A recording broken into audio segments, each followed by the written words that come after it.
الطافیہ foundation کی latest updates اور lieutenant پیر colonel Altaf Mahmood Hashmi کے بیانات کے لیے آپ ہمارے چینل الطافیہ ٹی وی کو سبسکرائب کریں اور بیل آئیکن کو پریس کریں تاکہ ہماری تازہ ترین ویڈیوز آپ تک پہنچتی رہیں۔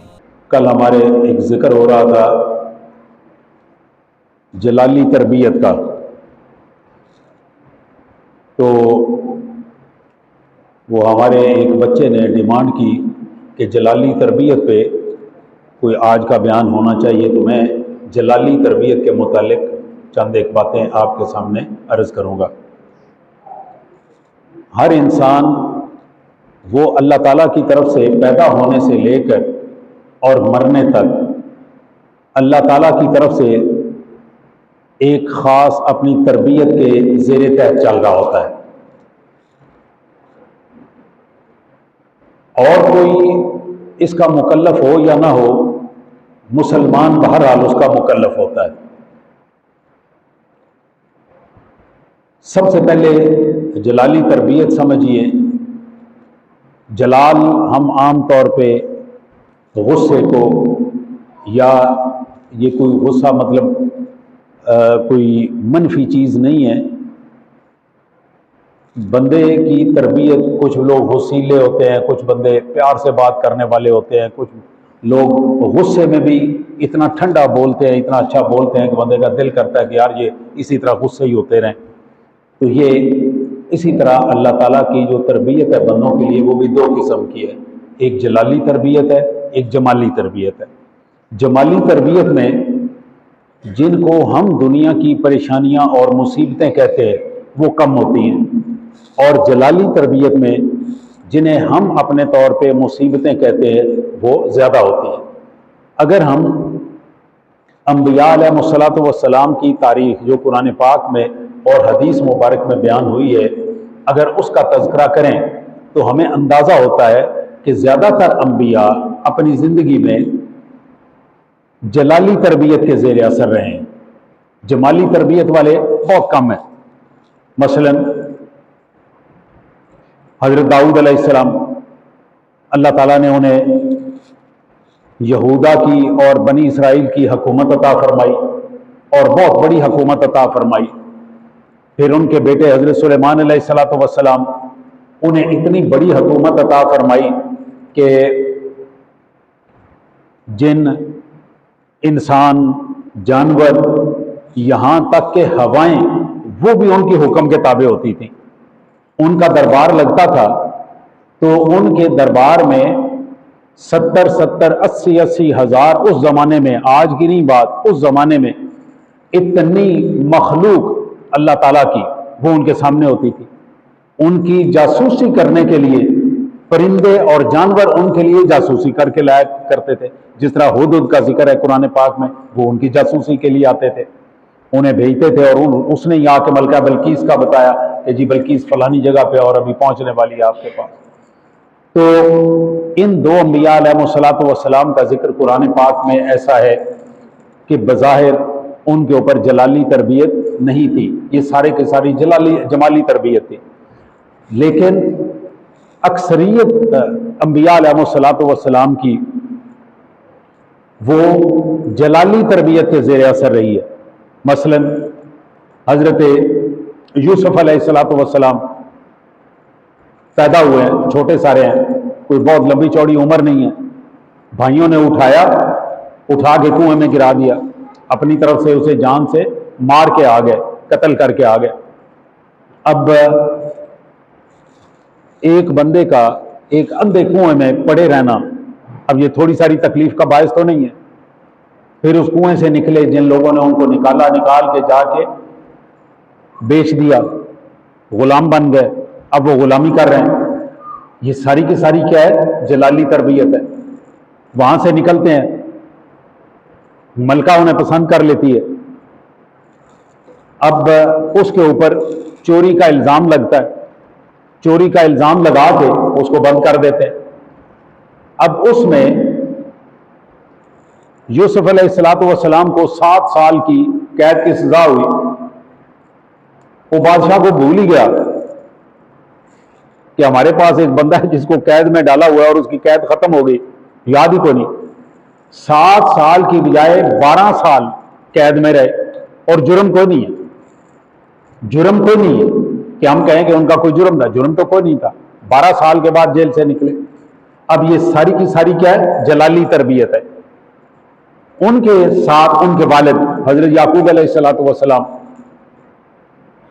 یعقوب علیہ الصلوۃ والسلام اپنے بیٹے کی جدائی میں 40 سال تک روتے رہے. اب یہ کیا ہے؟ جلالی تربیت ہے. وہ اس تربیت کے زیر اثر یہاں تک کہ ان کی آنکھیں سفید ہو گئی، بینائی چلی گئی، اس حد تک وہ. تو یہ کیا تھی؟ اسی طرح اور بھی انبیاء علیہ الصلوۃ والسلام، حضرت ایوب علیہ الصلوۃ والسلام، ان کو دیکھیں، بیمار، اور بیماری 12 سال لمبی بیماری کینسر کی شکل اختیار کر گئی. 12 سال کے بعد اللہ تعالیٰ سے عرض کرتے ہیں، یا اللہ اذ نادى ربہ، کہ ایوب علیہ السلام نے اپنے رب کو پکارا اور کیا کہا؟ انی مسنی الشیطان بنصب وعذاب، کہ شیطان نے مجھے ذہنی طور پر ایک تکلیف میں مبتلا کر دیا. اب وہ نبی تھے، وہ شیطان سے یہ تو نہیں سمجھتے تھے کہ شیطان یہ تکلیف لایا. ان کے ذہن میں یہ تھا کہ شیطان میرے ذہن میں وسوسے پیدا کرتا ہے کہ اتنی لمبی بیماری لمبی ہوتی جائے تو بندے کا ایمان بھی خراب ہونا شروع ہو جاتا ہے. اسی لیے اللہ تعالیٰ سے دعا کرنی چاہیے کہ اگر کوئی تکلیف آئے تو جلدی سے جلدی چلی جائے، اتنی لمبی نہ ہو کہ بندے کا ایمان اللہ تعالیٰ سے اٹھنا شروع ہو جائے یا خراب ہو جائے. تو حضرت ایوب علیہ الصلوۃ والسلام نے اللہ تعالیٰ سے دعا کی، یا اللہ شیطان نے مجھے وہم میں اور ان چیزوں میں مبتلا کرنے کی کوشش کر رہا ہے. اللہ تعالیٰ نے فرمایا ارکض برجلک، کہ اے ایوب اپنا پاؤں زمین پہ مارو. یہ 12 سال کے بعد کی بات ہے، 12 سال جلالی تربیت چلتی آ رہی ہے. فرمایا ارکض برجلک، زمین پہ اپنا پاؤں مارو. آپ نے پاؤں مارا، زمین میں سے 2 چشمے نکل آئے، 2 چشمے نکلے. اللہ تعالیٰ نے فرمایا ھذا مغتسل بارد وشراب، یہ 2 چشمے ہیں، ان کا پانی تمہارے نہانے کے لیے اور تمہارے پینے کے لیے. آپ نے ان چشموں کا پانی پیا بھی اور ان سے غسل بھی کیا. اللہ تعالیٰ نے ان کی ساری بیماری ٹھیک کر دی. اب ساتھ انعام عطا فرمایا. جب بندہ جلالی تربیت سے نکلتا ہے، جلالی تربیت پوری ہو جاتی ہے، تو اللہ تعالیٰ کا ایک اصول ہے، اللہ کا اصول ہے کہ وہ آپ کو جس وقت کسی پریشانی میں مبتلا کرتا ہے، آپ کو کوئی تکلیف دیتا ہے، تو اس تکلیف کے بدلے میں آپ کو آسانی ضرور دیتا ہے. یہ اللہ تعالیٰ کا قانون ہے.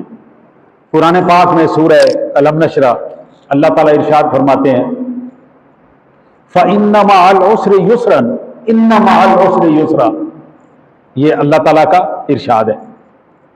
فَإِنَّ مَعَ الْعُسْرِ يُسْرًا، کہ میں ہر تنگی کے بعد آسانی دیتا ہوں.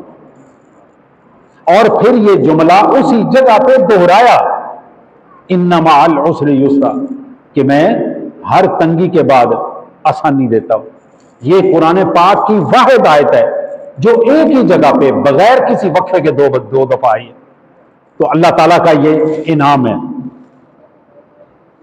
اب دیکھیے کہ اللہ تعالیٰ نے یہ جو انعام عطا فرمائے، ان کا ایک ہلکا سارا تذکرہ کر کے پھر میں آپ کی اور میری جلالی تربیت پہ میں عرض کرتا ہوں کہ جو آپ کی اور میرے ساتھ جلالی تربیت ہوتی ہے وہ کیسے ہوتی ہے.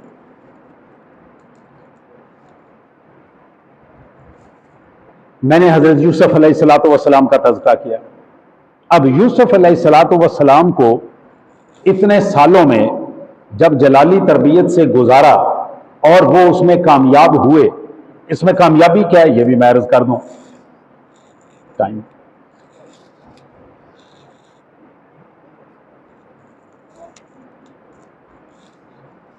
کہ وہ جلالی تربیت،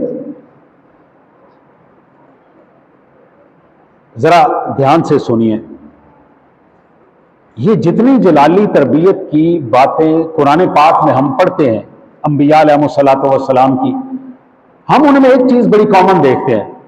وہ کامن چیز کیا ہے کہ ان لوگوں نے کبھی اس ساری بات پہ اللہ کا شکوہ نہیں کیا. یوسف علیہ السلام کنویں میں گرے, یہ نہیں پوچھا کہ یا اللہ وہ میں کی قصور کیتا سی. ہمیں سب سے بڑا عذاب کیا ہے؟ یہ ہمارے پاس لوگ تعویذ لینے آتے ہیں, وہ آ کے یہی کہتے ہیں پتہ نہیں جس طرح کدی کوئی بڑا بھی نہیں کیتا. وہ بڑا کیا کرتے تھے. اپنے متعلق کوئی بندہ یہ دعویٰ نہیں کر سکتا کہ میں نے کبھی کچھ غلط نہیں کیا, کبھی کوئی دعویٰ نہیں کیا. حضرت یونس علیہ السلام اللہ کے نبی, وہ جس وقت مچھلی کے پیٹ میں چلے گئے, مچھلی کے پیٹ میں, تو انہوں نے کیا دعا مانگی تھی؟ لا الہ الا انت سبحانک انی کنت من الظالمین. یا اللہ تیری ذات پاک ہے اور میں ہی ان لوگوں میں سے ہوں جنہوں نے اپنے اوپر ظلم کر لیا. یہ بات کون کر رہا ہے؟ اللہ کا نبی کر رہا ہے. لیکن ہم یہ بات نہیں کرتے. ہم کیا باتیں کرتے ہیں؟ اسی تو کبھی کچھ کیتا بھی نہیں. کوئی بندہ اس کائنات میں یہ دعویٰ کر سکتا ہے کہ اس نے کبھی کوئی غلط نہیں کیا؟ کوئی بندہ یہ دعویٰ نہیں. تو اس نے یہ بات کی, آپ کنویں میں چلے گئے, گر گئے, اللہ سے شکوہ نہیں کیا, بازار میں بک گئے, غلام بن گئے, شکوہ نہیں کیا. اس کے بعد جیل میں چلے گئے, شکوہ نہیں کیا. یعقوب علیہ السلام کیا قصور تھا ان کا کہ بیٹا ان سے چھین لیا؟ کوئی قصور تھا ان کا؟ کوئی قصور نہیں ہے. 40 سال گزر گئے روتے ہوئے.